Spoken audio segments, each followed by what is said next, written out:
Halo, selamat siang.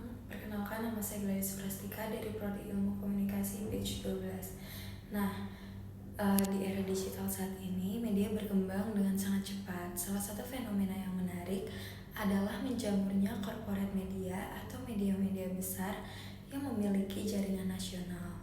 Nah, bahkan bahkan sampai media internasional juga. Tapi apa dampaknya bagi media lokal di daerah?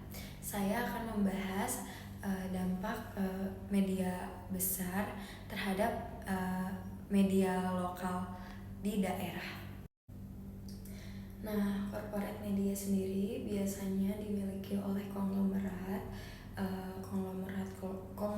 besar yang mempunyai banyak modal, terus juga infrastrukturnya itu lebih canggih dan juga memiliki jangkauan yang lebih luas. Mereka bisa memproduksi berita 24 jam nonstop dari Sabang hingga Merauke. Sementara media lokal itu umumnya mempunyai sumber daya yang sangat terbatas, jangkauannya juga hanya di satu wilayah, dan bahkan hanya fokus pada isu-isu setempat. Mereka jadi suara masyarakat lokal yang kadang tak terdengar oleh media besar. Sayangnya kehadiran media besar tidak selalu membawa kebaikan untuk media lokal. Pertama, persaingannya jadi tidak seimbang.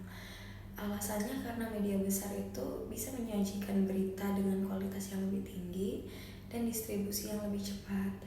Akibatnya, media lokal sering kali kehilangan para audiensnya. Yang kedua adalah dominasi isu nasional. Media besar itu cenderung fokus pada isu-isu dari pusat seperti politik nasional atau berita selebritis, sehingga isu lokal kerap terabaikan. Yang ketiga adalah para pengiklan bisa berpaling. Karena jangkauan yang lebih luas, para pengiklan itu lebih memilih media besar. Karena media besar memiliki jangkauan yang lebih luas, dan itu juga membuat pendapatan media lokal menjadi berkurang sehingga menyulitkan operasional mereka. Yang keempat adalah brain drain. Nah, wartawan daerah berbakat sering direkrut oleh media besar yang menawarkan gaji dan juga fasilitas yang lebih baik. Ini memperlemah kualitas media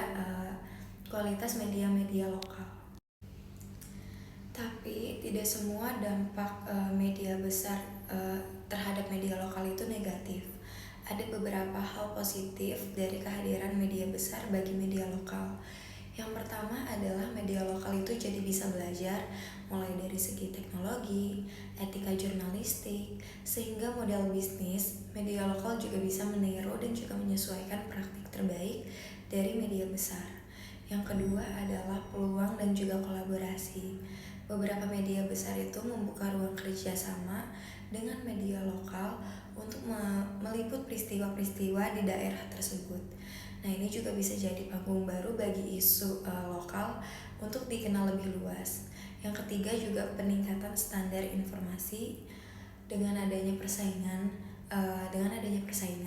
media lokal itu jadi terpacu meningkatkan kualitas berita mereka agar tetap relevan dan juga dipercaya oleh masyarakat. Nah, contoh dari dampak negatifnya itu kan pertama persaingannya tidak seimbang. Di daerah banyak banget kayak Kalimantan ataupun dari Sulawesi Selatan, media lokal seperti Tribun Pontianak, terus atau Makassar Today itu harus bersaing dengan media nasional seperti Kompas.com ataupun Detik.com yang punya akses cepat ke berita nasional dan juga teknologi yang lebih canggih. Untuk dampak positifnya sendiri yaitu kolaborasi antara media besar dengan media lokal, yaitu contohnya pada saat bencana erupsi Gunung Semeru. Media besar seperti Kompas TV ataupun Tempo.co itu bekerja sama dengan wartawan lokal untuk mendapatkan laporan lapangan yang lebih akurat dan juga cepat. Nah, lalu juga isu lokal itu bisa jadi isu nasional juga. Bila berita tentang perjuangan petani kandeng di Jawa Tengah itu yang awalnya diliput oleh media lokal, tapi setelah diangkat ke media besar seperti Tirto dan juga di Jakarta Post, isu ini akhirnya mendapatkan perhatian publik nasional maupun internasional. Nah, Nah, kesimpulannya adalah kehadiran corporate media itu bisa membawa dua sisi mata uang bagi media lokal. Terus tantangan yang berat, tapi juga bisa menjadi peluang untuk tumbuh dan juga berkembang. Media lokal itu tetap penting karena mereka lah yang paling dekat dengan kehidupan masyarakat sehari-hari. Jadi penting bagi kita untuk terus mendukung media lokal agar tetap hidup dan juga berperan aktif dalam demokrasi kita. Sekian analisis dari saya, kurang lebihnya mohon maaf. Terima kasih.